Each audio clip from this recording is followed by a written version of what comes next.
Hello friends, I am Kumar Shevansi once again welcome to my YouTube channel Anand career institute. दोस्तों, आज हम start करेंगे काफ़ी इंपॉर्टेंट टॉपिक पर इलेक्ट्रोमैग्नेटिक फोर्स। यार दोस्तों, 12th 9th और बीएससी फर्स्ट ईयर का भी टॉपिक है। चलिए स्टार्ट करते हैं। दोस्तों, इलेक्ट्रोमैग्नेटिक फोर्स से ही स्पष्ट है, वह दो बलों से मिलकर बना है, इलेक्ट्रिक फोर्स और मैग्नेटिक फोर्स। इसलिए हम इसे दो पार्ट में डिवाइड करके अध्ययन करेंगे तो हमें बहुत अच्छे से समझ में आएगा इलेक्ट्रोमैग्नेटिक फोर्स। हम इसे इलेक्ट्रिक फोर्स और मैग्नेटिक फोर्स से मिलकर बना है, तो इलेक्ट्रिक फोर्स को हम पहले अच्छे से समझेंगे और फिर मैग्नेटिक फोर्स को, उसके बाद हम देखेंगे इलेक्ट्रोमैग्नेटिक फोर्स। देखिए दोस्तों, इलेक्ट्रोमैग्नेटिक फोर्स, इलेक्ट्रिक फोर्स।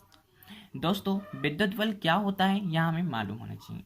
तो विद्युत बल दोस्तों दो स्थिर आवेशों के बीच लगने वाले आकर्षण अथवा प्रतिकर्षण बल को विद्युत बल कहते हैं। समान प्रकृति के आवेशों के मध्य दोस्तों प्रतिकर्षण बल लगता है, जबकि विपरीत प्रकृति के आवेशों के मध्य आकर्षण बल लगता है। दोस्तों, जो इलेक्ट्रिक फोर्स है, दो स्थिर आवेशों के मध्य लगने वाले आकर्षण अथवा प्रतिकर्षण बल को हम इलेक्ट्रिक फोर्स कहते हैं।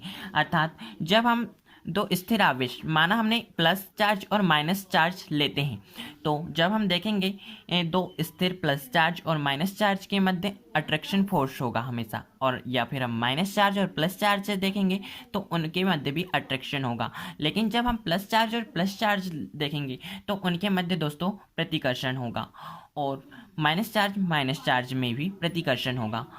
आई होप आपको समझ में आ गया होगा इलेक्ट्रिक फोर्स। अब दोस्तों, हम एग्जाम्पल देखते हैं। बालों पर रगड़े कंघे की ओर कागज के छोटे छोटे टुकड़े आकर्षित होते हैं। यह स्थिर विद्युत बल का ही एक रूप है। दोस्तों, जब हम, आपने देखा होगा, जब हम बालों में कंघे को रगड़कर कागज के छोटे छोटे टुकड़ों के पास लाते हैं तो वह छोटे छोटे कागज के टुकड़े कंघे की ओर आकर्षित होने लगते हैं। दोस्तों, यह इलेक्ट्रिक फोर्स का ही एक एग्जाम्पल है।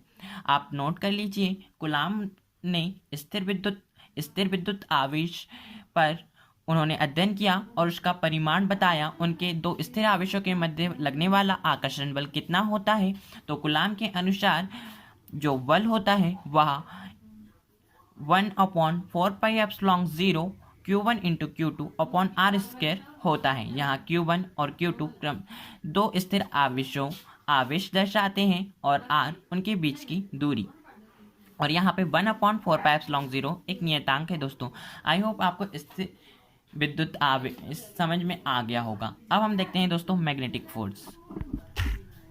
अब देखिए दोस्तों, जिस प्रकार स्थिर विद्युत बल है उसी प्रकार मैग्नेटिक फोर्स भी है।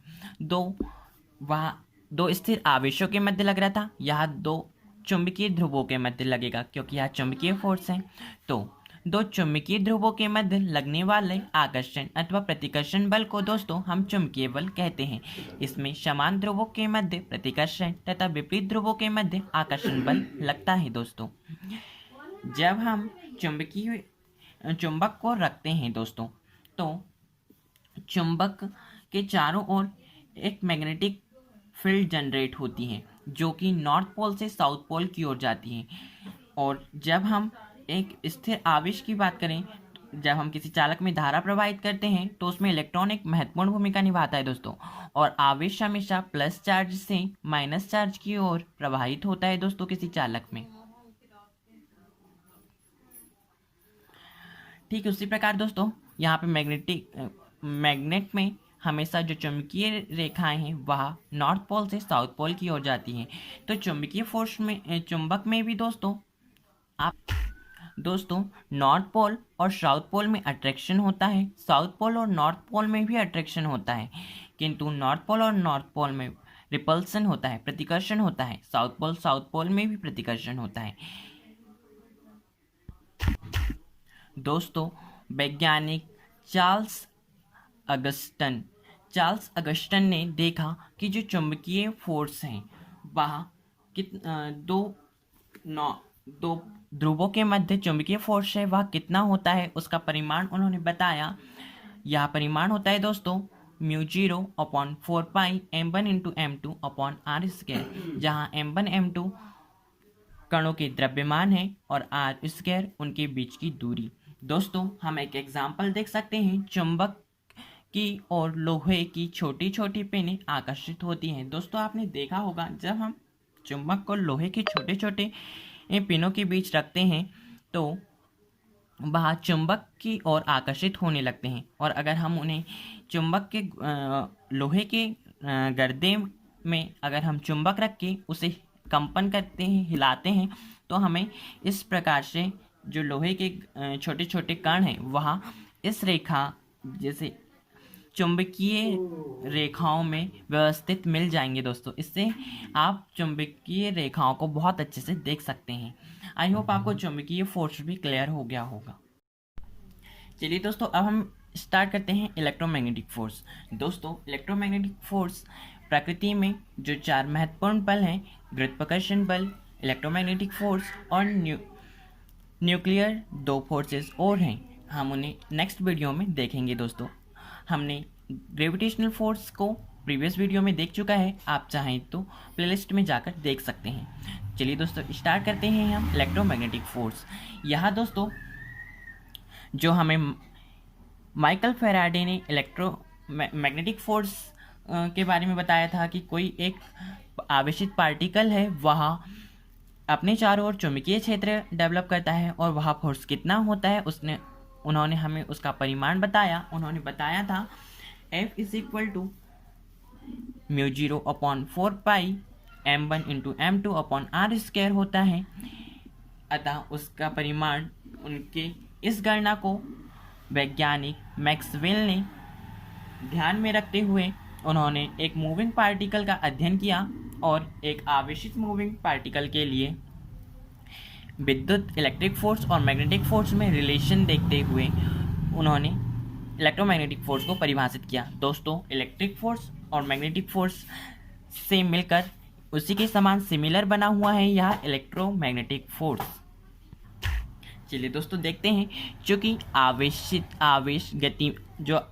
गतिमान आवेशित कण है वह विद्युत धारा के तुल्य है, अतः विद्युत धारा लूप एक लघु चुंबक के तुल्य है। अतः हम इलेक्ट्रोमैग्नेटिक फोर्स को इस प्रकार से परिभाषित कर सकते हैं, 2 कणों के मध्य उनके आवेशों के कारण लगने वाले बल को विद्युत चुंबकीय बल कहते हैं।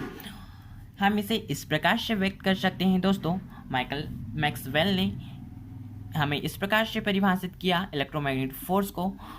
Electromagnetic force = electric force plus magnetic force. हम इसे इस प्रकार से भी लिख सकते हैं दोस्तों, QE प्लस यहाँ पे QE इलेक्ट्रिक फोर्स है, और QV × V मैग्नेटिक फोर्स दर्शा रहा है एक मूविंग पार्टिकल का। यहाँ उसका वेग है, V उसका वेग है, और B उसका चुंबकीय क्षेत्र है। दोस्तों अतः electromagnetic force = electric force plus magnetic force. दोस्तों हम एग्जाम्पल देख सकते हैं इलेक्ट्रोमैग्नेटिक फोर्स के एग्जाम्पल में घर्षण बल, प्रतिक्रिया बल, तनाव बल, प्रत्यानयन बल, संघट्ट में क्रिया प्रतिक्रिया बल आदि यहाँ इलेक्ट्रोमैग्नेटिक फोर्स के एग्जाम्पल हैं। दोस्तों चलिए दोस्तों अब हम देखते हैं इलेक्ट्रोमैग्नेटिक फोर्स के प्रमुख गुण। ये बल आकर्षण तथा प्रतिकर्षण दोनों प्रकृति के होते हैं। दोस्तों ये बल दीर्घ परिसीरीय बल है, अर्थात यहाँ जो त्रिज्या है 10⁻⁻15 मीटर से अधिक त्रिज्यीय क्षेत्रों में ही लागू होते हैं। यह 10⁻⁻15 मीटर से कम त्रिज्या वाले क्षेत्रों में लागू नहीं होते। यह दीर्घ परिसीरीय बल है। ये बल आवेशित कणों के माध्यम पर निर्भर करते हैं, अर्थात परावैद्युत माध्यम की उपस्थिति में जो बल है इलेक्ट्रोमैग्नेटिक फोर्स का परिमाण कम हो जाता है। दोस्तों परिमाण घट जाता है। पराविद्युत माध्यम वे माध्यम होते हैं दोस्तों जो विद्युत धारा का प्रवाह नहीं दर्शाते, अर्थात इनमें विद्युत धारा का प्रवाह नगण्य होता है। आई होप आपको समझ में आ गया होगा electromagnetic force. Thank you for watching my video.